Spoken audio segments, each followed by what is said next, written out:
Hello everyone, in this video we are going to solve exercise 1B of D to 7th edition. इसमें जो previous question है वो पहले video में मैं अपलोड कर चुका हूँ. आप चैनल सब्सक्राइब करें, प्लेलिस्ट में जाएं. D1 की प्लेलिस्ट अलग से है, D2, D3, D4, वहाँ से आपको मटेरियल मिल जाएगा जो पहले वीडियो में अपलोड कर चुका हूँ. क्वेश्चन नंबर 11 से स्टार्ट करना है हमने. Question number 11 of D1 7th edition. Determine whether each of the following statements is true or false. आपने ये बताना है कि ये स्टेटमेंट ट्रू हैं या फॉल्स हैं. इफ़ इट इज़ ट्रू, अगर ये ट्रू हैं, एक्सप्लेन योर रीजनिंग, तो आपने रीज़न देनी है उसकी. And if it is false, give a counter example. अगर वो फॉल्स हैं तो आपने उसका काउंटर एग्जांपल देना है. सो अगर स्टेटमेंट ए की बात करें हम, यहाँ पे स्टेटमेंट ए में उन्होंने कहा है कि if 6 is a multiple of a number then 12 is also a multiple of that number. 6 multiple किस किस नंबर का है? अगर आप देखें 6 इज़ अ मल्टीपल ऑफ 6 जो है it is a multiple of 1. ये 2 का भी मल्टीपल है, ये 3 का भी मल्टीपल है और ये 6 का भी मल्टीपल है. मल्टीपल का मतलब है कि 1 को अगर आप मल्टीप्लाई करें किसी एक सूटेबल नंबर से तो आंसर 6 आता है. जी बिल्कुल. 2 multiply by 3 is 6, 3 multiply by 2 is 6. तो 6 मल्टीपल है इन सब का. उन्होंने कहा कि 6 अगर मल्टीपल है किसी एक नंबर का तो 12 जो है then 12 is also a multiple of that number. देख लेते हैं 12 किसका मल्टीपल है? 1 का. 12 2 का मल्टीपल भी है, 2 के टेबल में भी आता है. 3 का मल्टीपल भी है. 12 4 का मल्टीपल भी है. 12 6 का मल्टीपल भी है. 12 12 का मल्टीपल भी है. ओके, तो अगर आप ऑब्ज़र्व करें 1 6 का मल्टीपल भी है, 12 का भी है. 2 6 का मल्टीपल भी है, 2 12 का मल्टीपल भी है. 3 भी दोनों का मल्टीपल है, 6 भी दोनों का मल्टीपल है. तो ये स्टेटमेंट ट्रू है क्योंकि 6 के सारे मल्टीपल जो हैं वो 12 के मल्टीपल्स भी हैं, जैसे 1 2 3 6, 1 2 3 और 6. Part number A is true. Reason मैंने आपको बता दिया. Part number B this is if 12 is a multiple of a number. 12 के मल्टीपल आपके सामने मौजूद है 1 2 3 4 6 12. then 6 is also a multiple of that number. अगर 12 मल्टीपल है किसी एक नंबर का, यहाँ पर अगर आप ऑब्ज़र्व करें तो 12 मल्टीपल है इन तमाम नंबर्स का. तो वो कहते हैं कि अगर ऐसी सिचुएशन है तो 6 जो है वो भी मल्टीपल होगा. क्या 6 इन तमाम नंबर्स का मल्टीपल है? 12 इन सब का मल्टीपल है. 1 का भी मल्टीपल है, 2 का भी, 3 का भी. 6 इन सब का नहीं है. 6 1 का मल्टीपल तो है.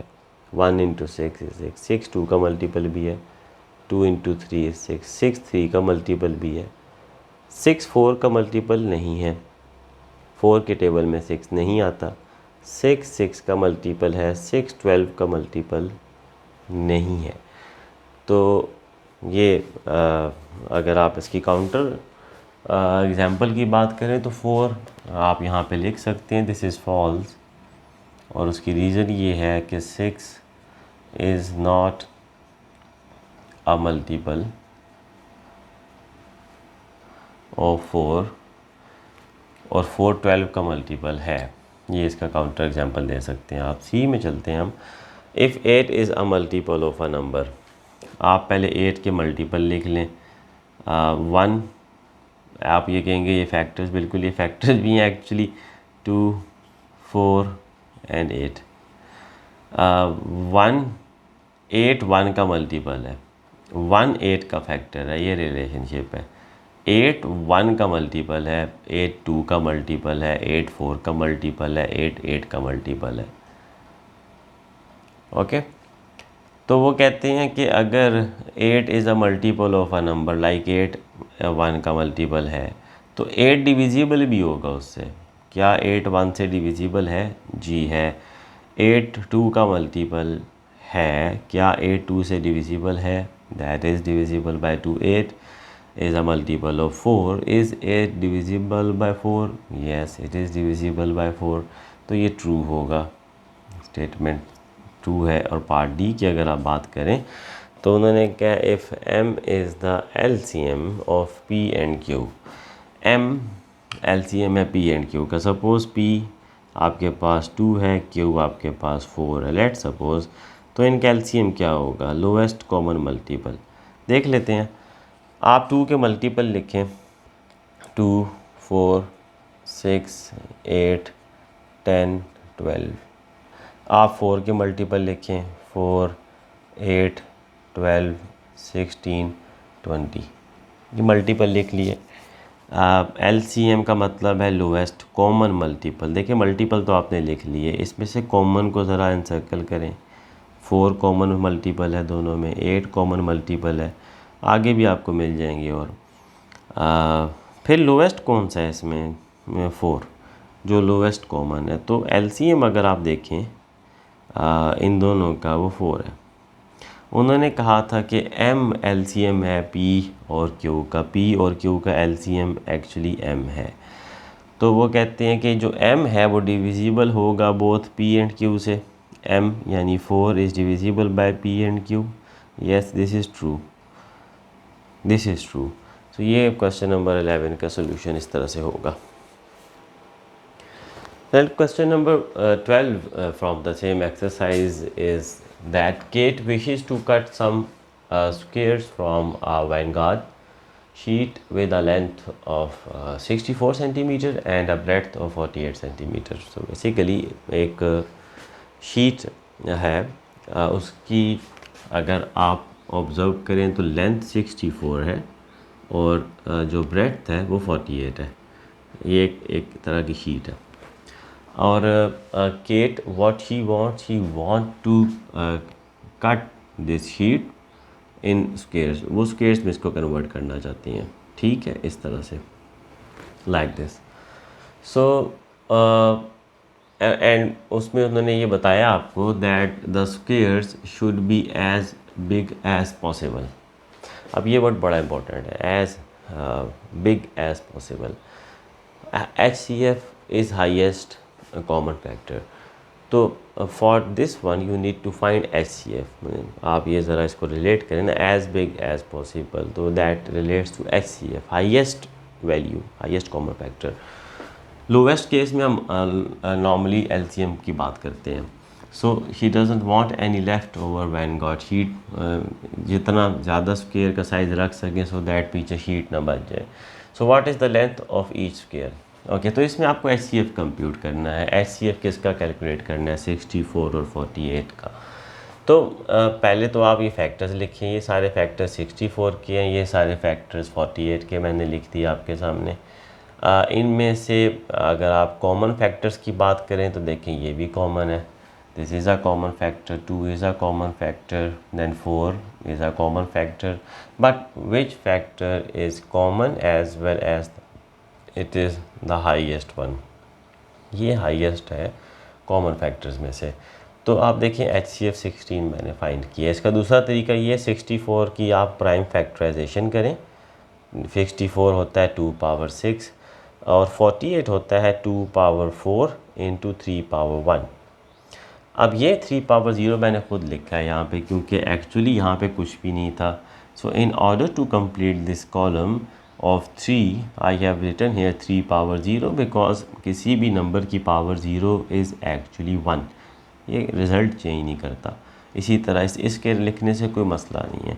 सो HCF के केस में you take out minimum power from each column. यहाँ से 2 की पावर 4 बाहर निकलेगी, लोअर वाली पावर को बाहर निकालेंगे और यहाँ से 3 की पावर 0 बाहर निकालेंगे। लेस पावर निकालते हैं common in case of HCF। So 2 power 4 is 16, 3 की पावर 0 1 होता है, तो आंसर आपके पास 16 आएगा। सो लेंथ ऑफ स्क्वायर, मतलब ये जो आपके पास स्क्वायर है इसकी ये एक साइड की लेंथ है 16, इस तरह से स्क्वायर होगा ना, इसकी आपकी एक लेंथ होगी 16, दूसरी भी 16 होगी।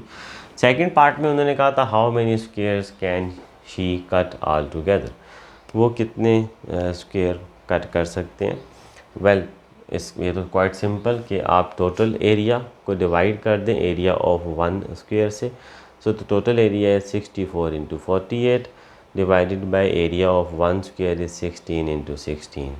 तो आप इसको सिंप्लीफाई करें, 16 4 टाइम 64, 16 3 टाइम 48, 4 इंटू 3 12 स्क्वायर आपका आंसर होगा। This is solution for question number 12।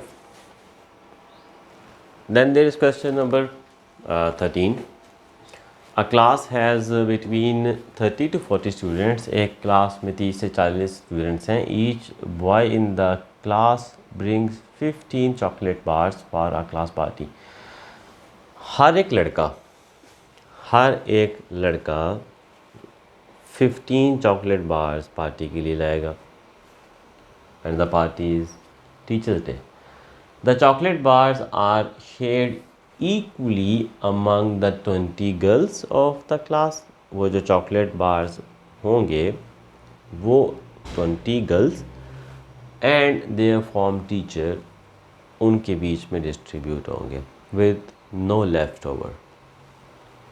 How many students are there in the class? Actually 20 girls हैं। टोटल स्टूडेंट्स 30 to 40 के रेंज में हैं।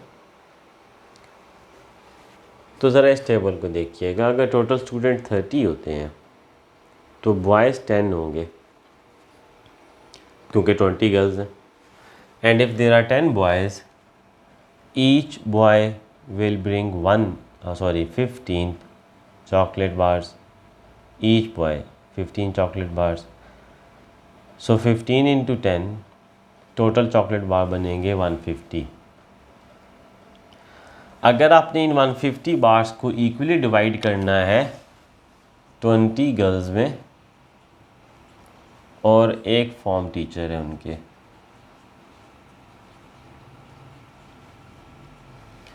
तो ये टोटल बनते हैं 21। 150 को इक्वली डिवाइड नहीं कर सकते आप 21 में, क्योंकि 150 को अगर आप डिवाइड करोगे 21 के साथ तो आंसर डेसिमल में आ जाएगा। हमें डेसिमल में आंसर नहीं चाहिए, हमें होल नंबर में आंसर चाहिए। तो अब फिर ये तो आपके गलत हो गया ना, 150 इक्वली डिवाइड नहीं हो सकते 21 हिस्सों में। 31 if there are 31 total students then because 20 are girls so left over will be 11 will be boys.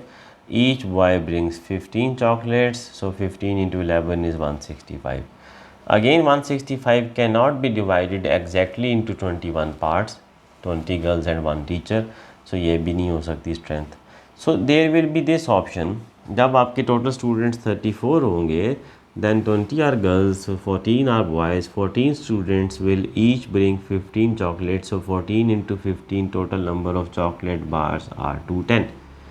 Now 210 can be divided equally in 21 parts. 210 divided by 21 10, तो आपके पास 10 बार हर एक को मिलेंगे। So total number of students are 34। जो पूछा था how many students are there in the class. Second पूछा था how many chocolate bars does their form teacher receive. So everyone receives 10 bars, so the form teacher also receives 10 bars. So this is the solution for exercise 1B. Question number 13. So keep watching. Thank you so much.